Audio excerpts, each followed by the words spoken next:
بسم اللہ الرحمن الرحیم۔ السلام علیکم۔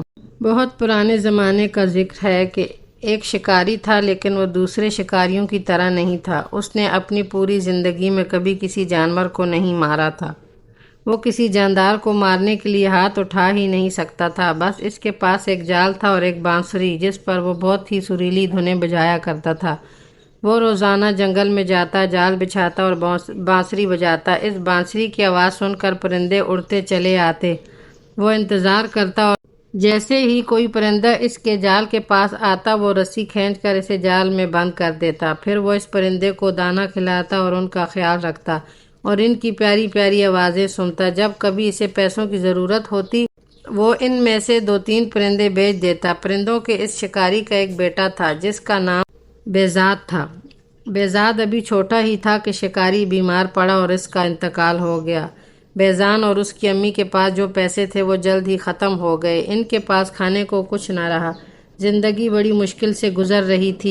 بیزاد چھوٹا تھا مگر بہت ہمت اور صبر والا تھا۔ وہ کام کاج میں اپنی امی کی مدد کرتا اور جو وقت ملتا اس میں وہ جنگل چلا جاتا، جہاں اس کے ابو پرندے پکڑا کرتے تھے۔ آخر ایک روز اس نے اپنی ماں سے کہا، امی اب میں بچہ نہیں رہا، 15 سال کا ہو گیا ہوں۔ ابو کے بعد آپ نے میری بہت خدمت کی ہے۔ اب آپ مجھے ابو کا جال اور بانسری لا دیجئے، کل سے میں بھی جنگل پرندے پکڑنے جاؤں گا۔ اس کی امی جانتی تھی کہ وہ بڑا بہادر لڑکا ہے، اس نے جنگل کا چپا چپا دیکھ رکھا ہے۔ اس کی امی نے اسے جال دیا اور بانسری لا کر دے دی۔ اگلی صبح بیزاد جلدی جلدی اٹھ کر جنگل پہنچ گیا۔ نہ اسے کسی چیز کا ڈر تھا، نہ خیال، نہ خوف کہ وہ راستہ بھول جائے گا، کیونکہ وہ جنگل کے ایک ایک درخت کو پہچانتا تھا۔ وہ گھنے جنگل میں دور دور تک نکل گیا اور بانسری بجانے لگا، لیکن پورے دن میں ایک پرندہ بھی اس کے پاس نہ آیا۔ پھر جنگل میں شام کا اندھیرا پھیلنے لگا اور وہ تھکا مایوس گھر لوٹ آیا۔ پھر اس کی امی جانتی تھی کہ یہی ہوگا، پرندے پکڑنا اتنا آسان نہیں ہے کہ کوئی بھی ایک ہی دن میں یہ کام سیکھ لے۔ انہوں نے بیٹے کو تسلی دی اور سمجھایا کہ تمہارے ابو بھی فوراً پرندے پکڑنے میں ماہر نہیں ہو گئے تھے، ابھی تمہیں اس کام کو سیکھنے میں محنت کرنی پڑے گی۔ بیزاد ہمت ہارنے والوں میں سے نہیں تھا۔ اس نے مستقل مزاجی سے یہ کام جاری رکھا۔ آخر آہستہ آہستہ اسے بانسری پر خوبصورت دھنیں بجانا خود ہی آ گئیں، اپنے آپ کو چھپانا اور صبر سے بیٹھنا آ گیا، اور پرندے بھی اس کے جال میں پھنسنے لگ گئے۔ ایک دن اس کے جال میں ایک بہت عجیب اور خوبصورت پرندہ پھنس گیا۔ اس کے پر 7 رنگوں کے تھے۔ وہ گھر خوشی خوشی آیا اور اس پرندے کو ایک پنجرے میں بند کر دیا۔ اگلی صبح جب وہ اٹھا تو یہ دیکھ کر حیران رہ گیا کہ پرندے نے ایک خوبصورت انڈا دیا تھا۔ وہ انڈا بھی 7 رنگوں کا تھا۔ بیزاد نے سوچا کہ یہ انڈا بازار میں جا کر بیچ دینا چاہیے تاکہ کوئی پیسے ہاتھ لگیں۔ جب وہ انڈا لے کر بازار پہنچا تو اسے دکاندار نے دیکھ لیا۔ یہ دکاندار چالاک اور لالچی تھا۔ اس کا کام ہی غریب لوگوں کو دھوکہ دینا اور سستی چیزیں مہنگے میں بیچنا تھا۔ بیزاد کے ہاتھ میں رنگین انڈا دیکھتے ہی دکاندار نے اسے فوراً آواز دے کر روکا اور کہا کہ اگر تم انڈا بیچنا چاہتے ہو تو میں اسے خریدتا ہوں۔ بیزاد جانتا تھا کہ وہ دکاندار برا آدمی ہے۔ اس کی چالاک اور لالچ دیکھ کر بیزاد نے کہا، ہاں ہاں 10 روپے کا ہے۔ بیزاد کو یہ دیکھ کر حیرت ہوئی کہ چالاک دکاندار نے اس انڈے کی قیمت کم کرنے کی کوشش نہیں کی اور اسے 10 روپے دے کر انڈا لے لیا۔ بیزاد نے سودا خریدا اور گھر آ گیا۔ اگلی صبح اس نے دیکھا کہ پرندے نے پھر ایک انڈا دیا۔ یہ انڈا بھی اس نے اس چالاک دکاندار کو بیچ دیا۔ اس طرح وہ پرندہ روزانہ ایک انڈا دیتا اور بیزاد اسے بیچ آتا، اور یوں ماں بیٹے مزے سے زندگی گزارنے لگے۔ ایک دن بیزاد کو خیال آیا کہ یہ دکاندار اتنا مہنگا انڈا خرید کر کیا کرتا ہے، ضرور اسے بہت زیادہ قیمت پر آگے بیچتا ہوگا۔ یہ سوچ کے اس نے اس کا پیچھا کیا تو دکاندار وہ انڈا لے کر بادشاہ کے محل میں پہنچا، اور بیزاد سمجھ گیا کہ دکاندار روزانہ انڈا خرید کر اسے بادشاہ کو مہنگے داموں میں بیچ آتا ہے۔ بیزاد نے سوچا کیوں نہ میں خود انڈے لے کر بادشاہ کے پاس جاؤں اور زیادہ رقم پاؤں۔ اس نے ایسا ہی کیا۔ بادشاہ نے اسے ایک انڈے کے 100 روپے دیے۔ جب دکاندار نے دیکھا کہ اب بیزاد اسے انڈے نہیں بیچتا بلکہ خود محل میں جا کر بادشاہ کو بیچ آتا ہے تو اسے بڑا غصہ آیا۔ بیزاد کو سبق سکھانے کے لیے ایک دن وہ بادشاہ کے پاس گیا اور کہا، بادشاہ سلامت، آپ بیزاد سے اتنا مہنگا انڈا کیوں خریدتے ہیں؟ یہ انڈے تو آپ کو بالکل مفت میں مل سکتے ہیں۔ بیزاد کے پاس ایک عجیب اور خوبصورت پرندہ ہے جو یہ انڈے دیتا ہے، آپ اس سے یہ پرندہ چھین لیجئے اور آپ کے پاس انڈا اور پرندہ مفت میں ہوں گے۔ بادشاہ نے بیزاد کو حکم دیا کہ پرندہ فوراً لے آؤ۔ بیزاد سمجھ گیا کہ یہ چالاک دکاندار کی شرارت ہے، کیونکہ بادشاہ اتنا بیوقوف ہے کہ وہ یہ نہیں سوچ سکتا کہ انڈے کہاں سے آ رہے ہیں، لیکن وہ مجبور تھا کیونکہ بادشاہ کا حکم نہ ماننے پر اسے کوئی سخت سزا بھی دی جا سکتی تھی۔ بیزاد نے اپنا پرندہ بادشاہ کو دے دیا، لیکن اس نے ہمت نہیں ہاری۔ اس نے اپنی بانسری اور جال اٹھایا اور جنگل کو نکل گیا۔ اس نے ایسے ہی دلکش بانسری بجائی کہ جنگل کے کونے کونے سے پرندے نکل کر اس کے پاس آنے لگے۔ اس کے جال میں کبھی تیتر پھنستا، کبھی فاختہ اور کبھی بلبل۔ ان کو بیچ کر ماں بیٹا ہنسی خوشی زندگی گزارنے لگے۔ بیزاد پورے شہر میں مشہور ہو گیا۔ جب کسی کو کوئی پرندہ پالنا ہوتا تو وہ بیزاد کے پاس آتا اور اس سے وہ پرندہ خرید لیتا۔ چالاک دکاندار نے جب یہ دیکھا تو اس نے بیزاد سے کہا، یہ پرندے تم مجھے بیچا کرو۔ بیزاد سمجھ گیا کہ وہ اس سے پرندے سستے خرید کر لوگوں کو مہنگا بیچے گا، اس لیے اس نے انکار کر دیا۔ دکاندار کو بہت غصہ آیا تو بادشاہ کے پاس گیا اور اس نے کہا، بادشاہ سلامت، آپ نے جو پرندہ بیزاد سے لیا تھا وہ اکیلا ہونے کی وجہ سے اداس رہتا ہے۔ آپ بیزاد سے کہیں کہ ایسا ہی ایک اور پرندہ پکڑ لائے تاکہ آپ کا پرندہ اپنے ساتھی کے ساتھ خوش رہے۔ بادشاہ کی کھوپڑی میں بھوسا بھرا ہوا تھا۔ اس نے سوچا دکاندار ٹھیک کہتا ہے۔ اس نے بیزاد کو بلوایا اور حکم دیا، میرے پرندے کا ساتھی اور ایک ایسا ہی پرندہ پکڑ لاؤ، ورنہ تمہاری خیر نہیں۔ بیزاد نے کچھ کہنے کی کوشش کی لیکن بادشاہ نے کہا، میں ایک لفظ بھی نہیں سننا چاہتا۔ میں تمہیں 40 دن کی مہلت دیتا ہوں۔ اگر 40 دن کے اندر تم ایسا ایک اور پرندہ نہ لائے تو تم کو جان سے مار دیا جائے گا۔ بیزاد پریشان تو ہوا لیکن اس نے حوصلہ رکھا اور بانسری اور جال لے کر جنگل میں پہنچ گیا۔ اس نے دن رات ایک کر دیا، ایسا عجیب و غریب پرندہ کہاں سے ملتا، لیکن اس کی محنت رنگ لائی اور آخر اس کے جال میں ایسا ہی ایک اور پرندہ پھنس گیا۔ بیزاد نے پرندہ پکڑا اور اسے لے جا کر بادشاہ کو دے دیا۔ بادشاہ نے پرندہ تو لے لیا لیکن اسے ایک پیسہ بھی نہ دیا۔ بیزاد سمجھ گیا کہ بادشاہ بھی دکاندار کی طرح ہے، فرق ہے کہ وہ چالاک ہے اور یہ بیوقوف۔ بادشاہ تو پرندے لے کر خوش ہو گیا لیکن چالاک دکاندار کو بڑا غصہ آیا۔ وہ جانتا تھا کہ بیزاد بہت محنتی اور ذہین لڑکا ہے، وہ ضرور ایک نہ ایک دن اس سے بدلہ لے گا۔ اس کا خیال تھا کہ بیزاد دوسرا پرندہ نہیں لا سکے گا اور بادشاہ اسے مروا دے گا، لیکن اسے اب بیزاد سے ڈر لگنے لگا تھا کہ کہیں وہ اسے کسی مصیبت میں نہ ڈال دے۔ اس لیے اس نے بیزاد کو پھنسانے کی ایک اور ترکیب سوچی۔ وہ بادشاہ کے پاس پہنچا اور کہنے لگا، بادشاہ سلامت، آپ کو شاید معلوم نہیں کہ جو پرندے آپ کو بیزاد لا کر دیتا ہے ان کی جان ایک پھول میں ہے۔ بادشاہ نے پوچھا، وہ کیسے؟ دکاندار نے کہا، ہم نے بوڑھوں اور عقل مندوں سے سنا ہے پرندے سال میں ایک بار سمند کا پھول ضرور سونگھتے ہیں۔ اگر یہ پھول ان کو سونگھنے کو نہ ملے تو وہ مر جاتے ہیں اور یہ پھول کالے دیو کے باغ میں اگتے ہیں۔ بادشاہ نے کہا، لیکن ہمارے پاس یہ پھول کہاں سے آئیں، کیونکہ یہ دیو تو اپنے باغ میں کسی کو نہیں آنے دیتا اور کوئی وہاں پہنچ بھی جائے تو اسے مار ڈالتا ہے۔ دکاندار نے کہا، حضور، یہ کام پورے ملک میں ایک ہی لڑکا کر سکتا ہے، اس کا نام بیزاد ہے، اس کو بولیں کہ وہ سمن کا پھول لے کر آئے۔ بادشاہ نے پھر وہی کیا جو دکاندار نے کہا تھا۔ بیزاد کو بلوا کر کہا کہ کالے دیو کے باغ سے سمن کا پھول لے کر آؤ ورنہ میرے پرندے مر جائیں گے۔ بیزاد نے کہا، بادشاہ سلامت، میں نے اپنا پرندہ آپ کو دے دیا، آپ نے کہا اس کا ساتھی لے کر آؤ، میں نے وہ بھی پکڑ کر لا دیا، لیکن آپ کا یہ حکم عجیب ہے، مجھے یہ معلوم نہیں کہ کالے دیو کا باغ کہاں ہے۔ بادشاہ نے جواب دیا، یہ تم اس دکاندار سے پوچھو، اس کو سب معلوم ہے۔ بیزاد نے کہا، حضور، دکاندار اتنے ہی عقل مند ہے تو اسے سب معلوم ہے، تو اس کو کہیں وہ خود ہی سمن کا پھول لے آئے۔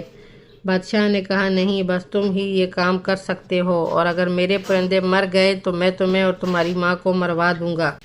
بیزاد سمجھ گیا اس بیوقوف بادشاہ کو سمجھانا بیکار ہے اور یہ بھی شرارت دکاندار کی ہے، اس لیے وہ چپ چاپ واپس آ گیا۔ اس نے دماغ لڑانا شروع کیا کہ کیا کیا جائے۔ اس شہر میں ایک بوڑھا انسان رہتا تھا، وہ عقل مند انسان تھا۔ بیزاد اس کے پاس گیا اور اس کو سارا قصہ کہہ سنایا۔ اور پوچھا کہ یہ سچ ہے کہ سمن نامی کوئی ایسا پھول ہے جو کالے دیو کے باغ میں اگتا ہے؟ اسے سونگھے بغیر وہ پرندے زندہ نہیں رہ سکتے۔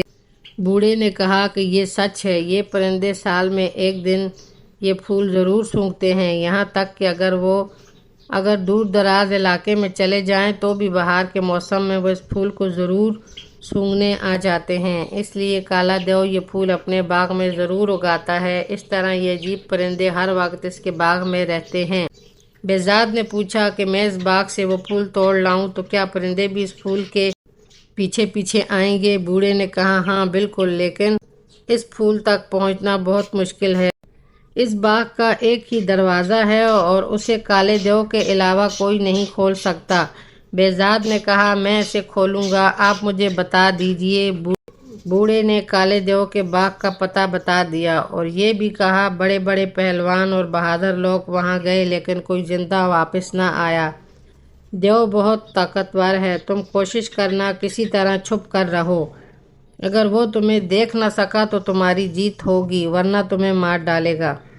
بہزاد نے یہ بات اچھی طرح سن لی اور سمجھ بھی لی اور اگلے دن صبح ہی چل پڑا۔ وہ چلتا چلتا کالے دیو کے باغ میں پہنچ گیا۔ باغ کا ایک ہی دروازہ تھا جو بہت بڑا تھا، بڑی چٹانوں کو ملا کر بنایا گیا تھا، کئی پہلوان مل کر بھی اس کو ہلا نہیں سکتے تھے۔ وہ دروازے کے قریب بیٹھ گیا لیکن وہ اتنا تھکا ہوا تھا کہ اسے فوراً نیند آ گئی اور اس کی آنکھ شور سے کھلی، ایسا لگتا تھا کہ آندھی آ گئی ہے، شور قریب آتا جا رہا تھا۔ وہ سمجھ گیا کہ کالا دیو باغ کے اندر جا رہا ہے۔ وہ اٹھ کر فوراً چھپ گیا اور دیو اسے نہ دیکھ سکا اور اس کے قریب سے گزر گیا۔ بہزاد کو ایسا لگا کہ جیسے کوئی پہاڑ اس کے برابر سے گزر کر جا رہا ہے۔ دیو نے باغ کا دروازہ کھولا تو بہزاد بھی اس کے پیچھے چلا اور جیسے ہی وہ باغ کے اندر گیا بہزاد بھی اندر چلا گیا اور فوراً ایک جھاڑی کے پیچھے چھپ گیا۔ جنگل میں پرندے پکڑنے کے کام میں اسے بہت دیر تک چھپ کر رہنا پڑتا تھا۔ یہ عادت اسے یہاں بہت کام آئی۔ دیو کو پتہ بھی نہیں چلا کہ کوئی اس کے پیچھے پیچھے باغ کے اندر آ گیا ہے۔ وہ باغ بہت خوبصورت تھا، اس میں عجیب عجیب رنگ کے ایسے پھول تھے کہ بہزاد دیکھ کر دنگ رہ گیا۔ اس میں ایسے پرندے تھے جو اس نے پہلے کبھی نہیں دیکھے تھے۔ بہزاد رات کو وہیں چھپا رہا۔ صبح کالا دیو پھر باہر آیا، شاید وہ شکار کی تلاش میں جا رہا تھا۔ جب دیو چلا گیا تو بہزاد جھاڑی کے پیچھے سے نکلا اور باغ میں سمن نام کا پھول تلاش کرنے لگا جیسے اس کو اس بزرگ نے نشانیاں بتائی تھیں۔ اسے وہاں ویسے ہی پرندے نظر آئے جیسے اس نے بادشاہ کو دیے تھے، لیکن اس کو معلوم نہ تھا کہ سمن کون سا پھول ہے۔ وہاں تو ہر طرح کے پھول تھے۔ باغ میں گھومتے گھومتے اس کو ایک مکان نظر آیا، دیو اس میں رہتا تھا۔ بہزاد اس کے اندر چلا گیا۔ اس مکان میں 40 کمرے تھے، ہر کمرہ دوسرے کمرے سے بڑھ کر خوبصورت تھا۔ پورے مکان میں کوئی نہیں رہتا تھا۔ آخر جب وہ 40ویں کمرے میں پہنچا تو اس کو کسی کے رونے کی آواز سنائی دی، لیکن وہاں کوئی نہیں تھا۔ اسے لگا کہ آواز قالین کے نیچے سے آ رہی ہے۔ اس نے قالین اٹھایا تو فرش پر ایک دروازہ بنا ہوا تھا۔ اس نے دروازہ کھولا تو سیڑھیاں زمین کے اندر جا رہی تھیں۔ وہ سیڑھیاں اتر کر اندر چلا گیا۔ نیچے ایک تنگ اندھیرا کمرہ تھا اور وہ رونے کی آواز تیز ہو گئی تھی۔ بہزاد نے غور سے دیکھا تو اندھیرے میں ایک لڑکی نظر آئی جو ہوا میں لٹکی ہوئی تھی۔ اس کے لمبے لمبے بال چھت میں ایک کنڈے سے باندھے ہوئے تھے اور وہ رو رہی تھی۔ بہزاد کو دیکھ کر لڑکی بولی، ارے لڑکے، تم یہاں کیسے آ گئے؟ تم کون ہو؟ فوراً یہاں سے چلے جاؤ، اگر کالا دیو آیا تو تمہارے ٹکڑے ٹکڑے کر دے گا۔ بہزاد نے کہا، تم فکر نہ کرو، وہ باہر گیا ہوا ہے، یہ بتاؤ تم کون ہو؟ لڑکی نے کہا، میرا نام چندا ہے، وہ منحوس دیو مجھے کچھ سال پہلے اٹھا لایا تھا، تب سے میں یہاں قید میں ہوں۔ بہزاد نے اس کے بال کھول کر اسے نیچے اتارا۔ اس نے اتار کر پوچھا، تم کون ہو اور یہاں کیوں اور کیسے آئی ہو؟ بہزاد نے پوری بات بتائی کہ وہ سمن کے پھول کی تلاش میں آیا ہے اور اگر پھول نہ ملا تو بادشاہ اس کی ماں کو مار ڈالے گا۔ اس لڑکی یعنی چندا نے کہا، سمن نام کا پھول سب سے پہلے میں نے اگایا تھا، اگر تم مجھے یہاں سے لے جاؤ تو میں تمہیں سمن خود اگا کر دوں گی اور سب پرندے میرے تمہارے پاس آیا کریں گے۔ اس نے بتایا کہ کالے دیو کے استبل میں تیز گھوڑے بھی ہیں۔ بیزاد استبل میں گیا اور اس نے 2 تیز گھوڑے کھول لیے۔ دونوں اس پر سوار ہو گئے اور چندا کو معلوم تھا کہ باغ میں ایک پتھر کو دبانے سے باغ کا دروازہ کھل جاتا ہے۔ اس طرح دونوں دروازے کھول کر گھوڑوں پر سوار ہو کر وہاں سے نکل گئے۔ گھوڑے بھگاتے بھگاتے دونوں بیزاد کے شہر پہنچ گئے۔ بیزاد کی ماں دونوں کو دیکھ کر بڑا خوش ہوئی اور دونوں کو گلے سے لگایا اور کھانا کھلایا اور دونوں سے پوچھا کہ یہ بتاؤ کہ جو پھول تم لینے گئے تھے وہ ملا کہ نہیں؟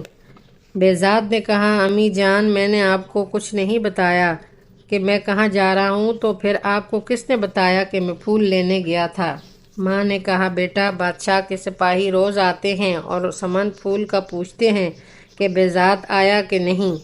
اتنے میں سپاہی پھر آ گئے اور پوچھا کہ بیزاد آیا کہ نہیں۔ اب میں کچھ کہتا، لیکن چندا نے کہا، ہاں، یہ پھول لے آیا ہے اور تھوڑی دیر میں وہ خود آپ کے پاس لے کر آئے گا۔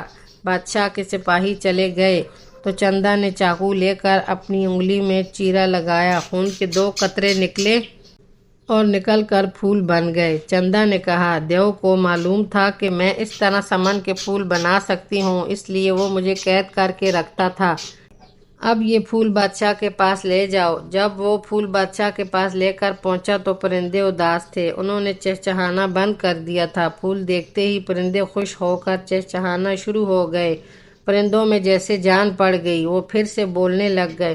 بادشاہ خوش ہو گیا، لیکن چالاک دکاندار یہ دیکھ کر جل گیا کہ بیزاد پھر کامیاب ہو گیا۔ دوستو، یہ سچ کہتے ہیں کہ جن کے حوصلے بلند ہوتے ہیں انہیں کامیابی ضرور ملتی ہے۔ امید کرتے ہیں کہ یہ کہانی آپ کو ضرور پسند آئی ہوگی اور اپنے بچوں کو یہ کہانی ضرور سنائیں۔ اگر آپ کو میری یہ ویڈیو اچھی لگے تو اسے لائک، شیئر، سبسکرائب ضرور کریں تاکہ میری مزید آنے والی ویڈیو آپ تک پہنچ سکیں۔ اللہ حافظ۔